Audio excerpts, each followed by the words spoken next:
Today, let's take a look at one of Lamy's more stylish pens, and that is the Lamy Scala.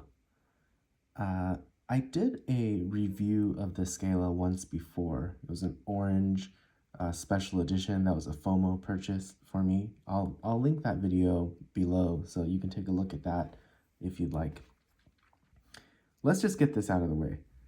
This pen is not worth the $100 asking price in my perspective. But I wanted to take a few minutes to tell you what this pen is about and what it does well relative to other Lamy pens and what I could take or leave.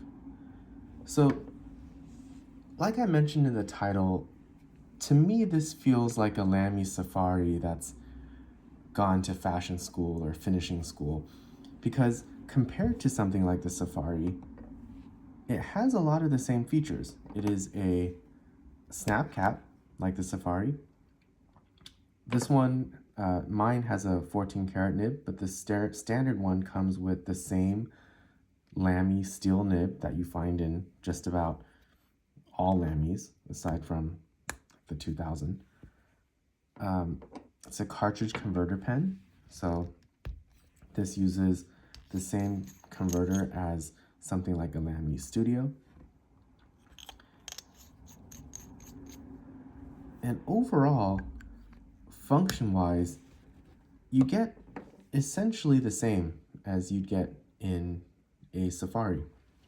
But the base model of the Scala is, even with the stainless steel nib, more than 3 times the price of the Safari. In fact, the Scala is priced above the stainless steel nib versions of the Lamy Studio. So it gets to be a pretty expensive pen. So I thought, let's take a look at what you get for your $100 asking price. The reason why I think this pen looks like it's gone to design school or fashion school is something about this cap reminds me of the cosmetics section of those duty-free shops at the airport. I just feel like this looks like, you know, the cap of one of those cosmetic products that you find in like a duty-free shop. It's also very shiny. So the cap, this is stainless steel. It's stainless steel in the back as well. It's very shiny. And if you're the type of person who cares about getting fingerprints on things and that bothers you, you're not gonna like this pen. But this cap is, as far as Lamy pens goes, a fairly complicated or fairly upscale cap. So this clip is spring-loaded. So if I can get a grasp on it, you can see this is spring-loaded. It's a lot, function-wise, it's a lot like the clip that's found in the Lamy 2000, but this is way more styled. I feel like this is the opposite aesthetic of the 2000, which is very subdued, very understated. This is very shiny and very much in your face. I find myself, when I use this pen, I just find myself getting to this habit of just polishing it with my hand just like this, because otherwise it's covered with fingerprints and then I look down and it bothers me. So that's what it is. This material on the basic Scala finishes, like this black, this matte black, it feels like a very smooth material. If you compare it to that orange one that I did a review of a couple years ago, that one feels very much like a traditional glossy painted finish. This almost feels like it's a bit of a rubbery finish, but it's very smooth to the touch, and there's a bit of texture to it as well. The other thing about this pen is the section, and again, why I think this is a very like style-focused pen. The section is, I think it's quite pretty. It has the same issue as the cap in that it will get covered with fingerprints no matter what you do. But I think it's quite pretty. It's very It's long, it's kind of thin. It looks to me like a bit of a fashion statement rather than something that's designed to be comfortable to use. And case in point, for me personally, I don't actually find this section that comfortable. It has two issues. One is it's very slippery, kind of like the section that you find in the Lamy Studio. But unlike the Studio, this is also very thin. So I just find this, even compared to a slippery section like something on the Studio, this is just more difficult to hold for longer writing sessions. If you're just jotting down some notes, perfectly fine. But it doesn't really feel like a pen that is designed to be, it's designed for comfort or designed with the best writing in mind. I will say it is quite well balanced, assuming you don't post it. If you post it, then it becomes a disaster because the cap is so heavy because of all of the metal hardware. But if you don't post it, actually, one good part is it is a very balanced pen. Just quickly, if we compare to, like I was mentioning, the Studio earlier, the section on the Studio, even though it can be slippery, it is much thicker at the point where I typically hold the pen than this Scala. And I find the Studio section just a more comfortable pen to use from a writing experience.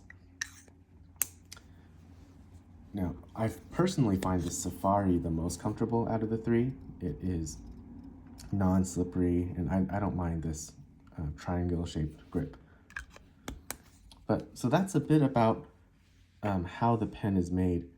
The nib options for the pen, this is where I get a little confused by Lamy, because I think of Lamy pens, I think of their flagship pen as the Lamy 2000 that has a tiny little hooded gold nib, but I think of that as like the flagship Lamy pen. So at first glance, it seems to make sense that this pen is priced where it is. It's Lamy Safari, then you get into the Studio, there's a Aeon, I'm not sure if that's still around, and then there's like Ideos or whatever that pen was they launched a couple years ago that kind of flopped on them. I'm not sure if that's still around.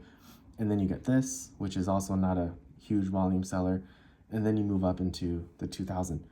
But like I mentioned earlier, this comes with the stainless steel nib. If you choose the gold nib version, that is priced above the Lamy 2000, at least the street prices. So that's where I get a little confused, because to me, I don't really understand what this is trying to be in the Lamy lineup. Overall, I feel like it's a little bit overpriced. I would understand if this pen with the gold nib was priced a bit under the Lamy 2000, then it makes sense. This is the part of the Lamy sort of new wave of pens with their corporate nibs. That pricing I would understand a little bit more. But anyway, that's a bit about the pen. Let me quickly show you how this writes, more so you can see how it looks like for me holding the section. I mean, this nib is just a typical Lamy nib, so nothing special to see about the nib. But let me show you just really quickly how this writes. This is a Lamy Scala. You can see, I don't know if the camera you can see, but this nib it feels narrow to me. I don't know if that's obvious on camera, but for me, it feels like this is too narrow, and my hand will start cramping if I try to use this for a long period of time. But this is a 14 karat fine, and this is Pilot Red. So Lamy nibs, I've made videos about Lamy nibs before.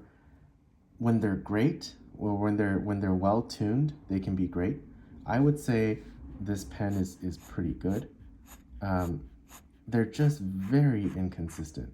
This is a fine. It writes I would say like a Western Extra Fine. I have a 14 karat Extra Fine that is broader than this.